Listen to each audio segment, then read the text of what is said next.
Alright guys, thanks for watching this Diagnostic World video. We are in a Mercedes-Benz E-Class, it's a W212.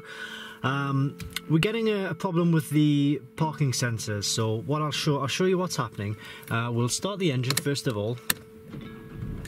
Sometimes when you get an electrical fault, you normally get a message on the message center here. Well, we're not getting any message, but what's happening is when I go to put the car into reverse, so I'm going to go and put the car in reverse now, and listen to what happens. So we're getting a solid beep, and on the rear parking sensors we're getting 4 solid dots, so there's 2 together, then 2 together. So it obviously indicates that there is an issue somewhere with the rear parking sensors. Now what we're going to do is click on to, well, first of all I'll introduce the tool. It's an iCarSoft MB version 1.0 kit. It's available at Diagnostic World. It's www.diagnostic-world.com. I'll put the link to this kit in the description and the comments box below, but if you do have a problem with your parking sensors, we recommend this kit. So I'll click into Diagnostics, and what we're going to do quickly is just select our vehicle. Obviously in your particular vehicle you'd be selecting different options. So we're just quickly selecting our vehicle, and we need to scroll down to the Parktronic option.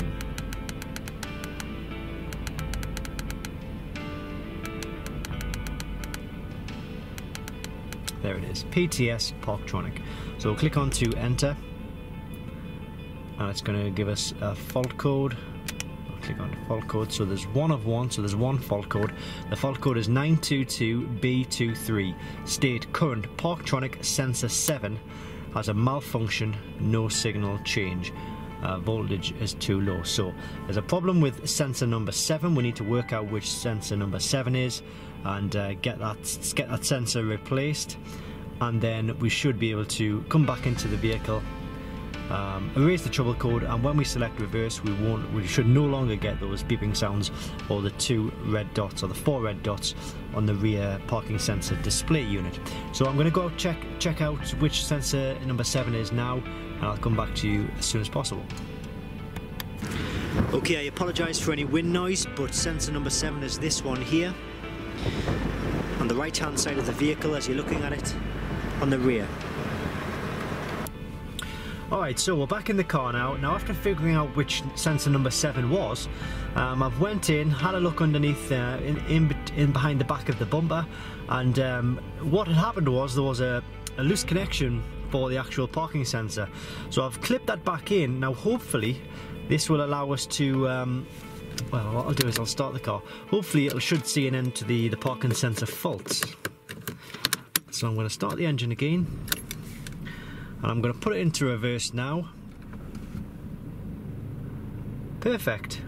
We're getting the 2 orange dots which you would normally see, so that means that there is no longer a fault with the parking sensors, and it was indeed just a loose connection. But I could see how you'd get the same kind of fault if you, say for example, had a faulty parking sensor. You would probably get the same message maybe. But that's the fault that we've had to deal with. So we knew where to look because we had this tool. So this tool is sort of key in assessing which sensor is faulty and where to start looking. Otherwise you could be guessing.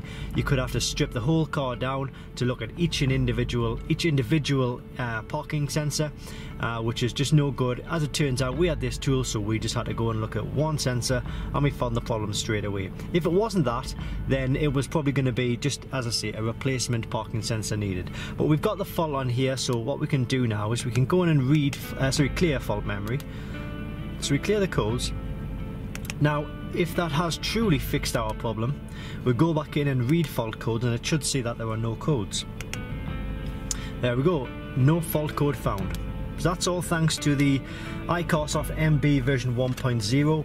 It will find any parking sensor fault in any Mercedes-Benz vehicle really, but this has been an absolute great help to us in this 212 E-Class. So as I say, it is available at Diagnostic World. It's www.diagnostic-world.com, and I'm going to put a link to this kit directly in the description and in the comments box below. Thanks for watching, and I hope this helps.